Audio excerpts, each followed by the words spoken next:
Good morning, everybody, or good evening, if you will.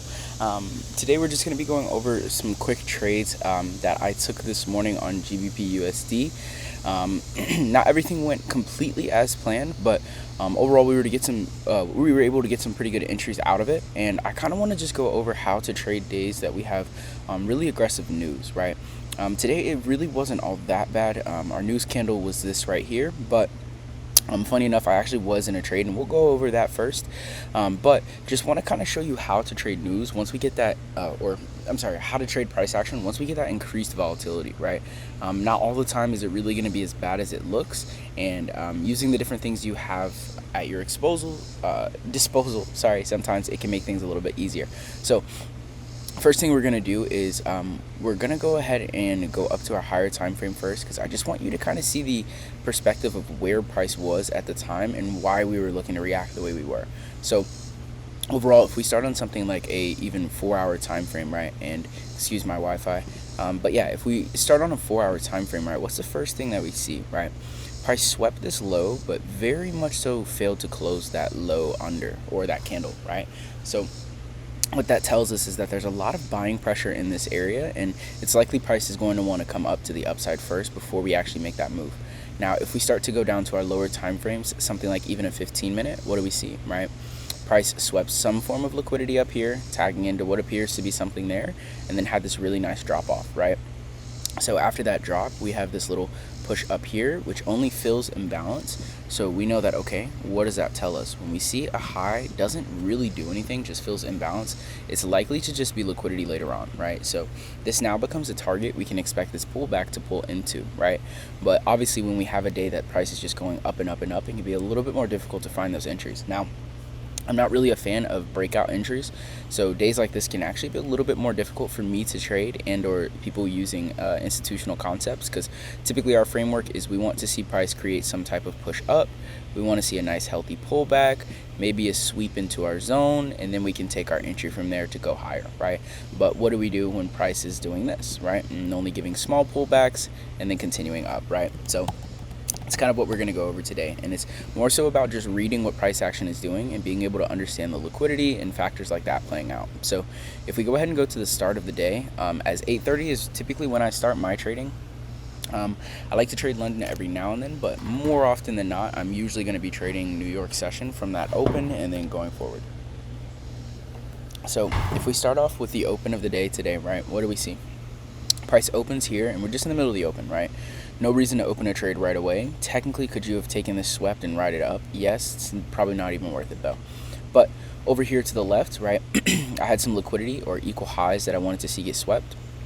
And once we did take those, I actually moved my price action down. And let's go ahead and just walk this through how I saw it as well, so you guys can see why I was thinking what I thought at the time. All right, so I went ahead and moved to a 15-second, because once again, when I have price action like this, I'm really just trying to read what's going on. I don't care what time frame I'm on. All concepts apply the same, right? So I saw price do that and sweep, came back down.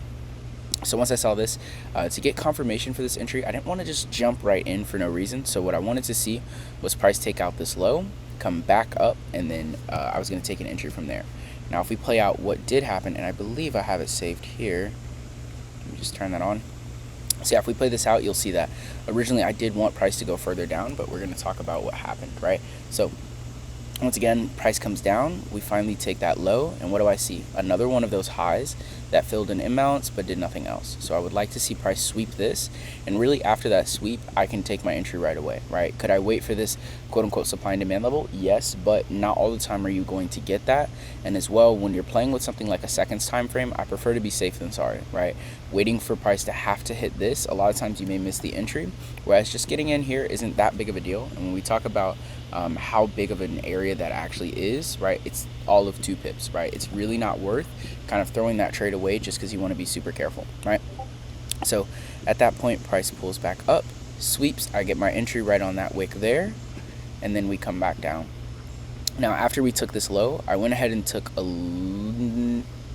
Yes, sorry. On this one, I took my first partials. I cut half of my trade just because I knew I was trading against the trend.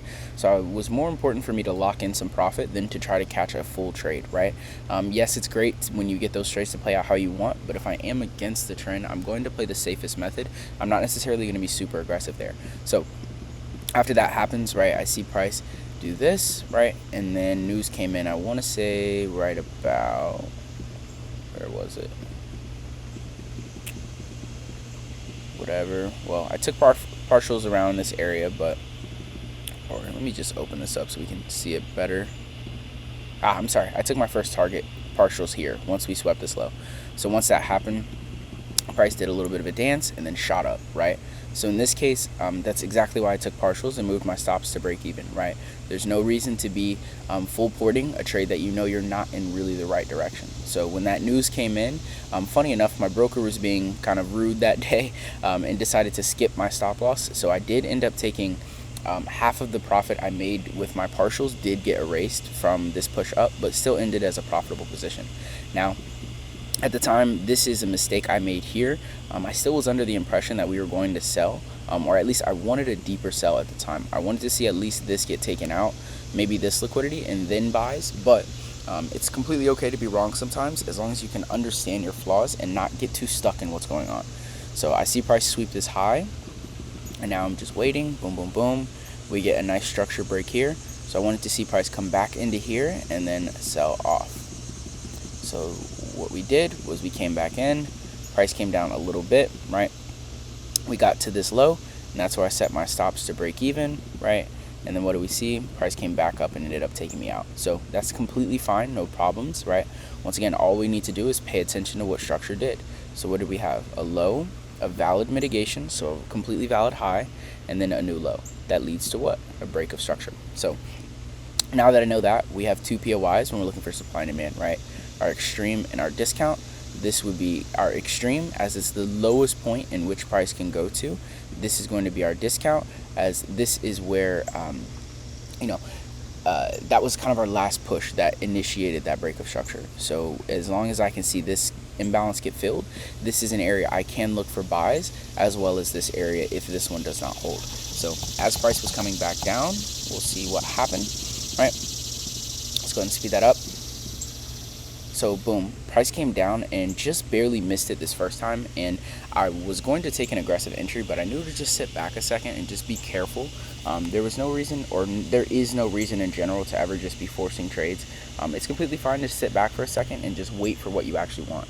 So that's exactly what I did here, and what we'll see is price came back down and gave me my entry opportunity. So once we tagged here, I was watching for a manual entry, and I was actually a little bit late on this, so I had to wait for price to come back down, and luckily it did.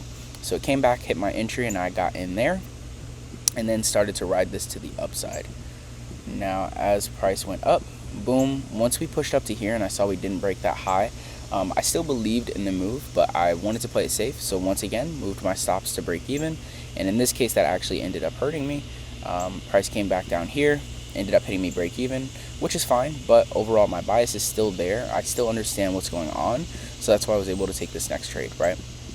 Now this next trade, it was very simple, right? We have a break here, we have high, low, equal lows, and once I saw this sweep, we made a new high, and then we swept right there.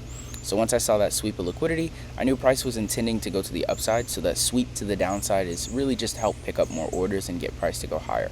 So after that, I took my entry, stops right below, and then price ran on pretty nice. So after price started moving, I went back to my 1 minute time frame, and as we got up here, just because of how these moves were playing out, I wanted to play it safe.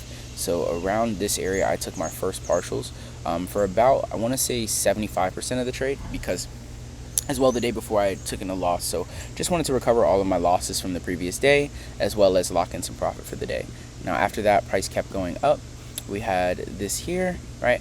And then I started to see price kind of mess around in here, was slowing down, broke this, and then came right back down. So I closed out on this candle right about here.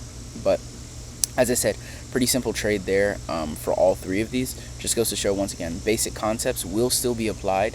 Sometimes you may have to go to a lower time frame to understand what's going on, but it's still the same concepts. Now, if we look at this, same thing as well, right? We have high, low, break of structure. This wick demand becomes our discount POI, excuse me, and this down here became the extreme, right? So when price came back down into this, we'll see what happens, right? Now, I will make it clear, I did not take this trade. I just wanted to sit back. I don't love the price action from today, but still always a great learning opportunity and to be able to follow those trades along, right? So even if I'm not going to take the trade, I will still mark it out and follow along a lot of times, just to make sure that my bias is correct and that it is also adaptable to different market conditions, right? You don't want to have a strategy that only works when price is going up or only works when price is going down. You need to be able to be pretty flexible so that when things like this happen, you can still have some ways to identify trades and get a nice entry. Now, after that, this trade just continued to run to the upside. So as I said, just a quick little breakdown there to show you why I did what I did today, the trades I took and how they played out. So overall, this trade helped me lock in a tiny bit of profit for the day after that break even happened and it pulled a little more into my stop loss. This ended up being it should have been a break even. I didn't move it in time, so that was one loss there. This was a break even, and then this went ahead and brought it home to give me that profit for the day.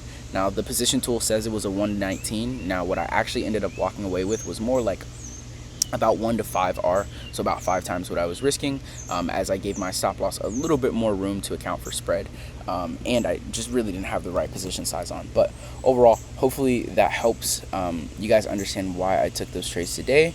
Hopefully you learned something, and let me know in the chat if you have any questions about it and you want me to break down anything more.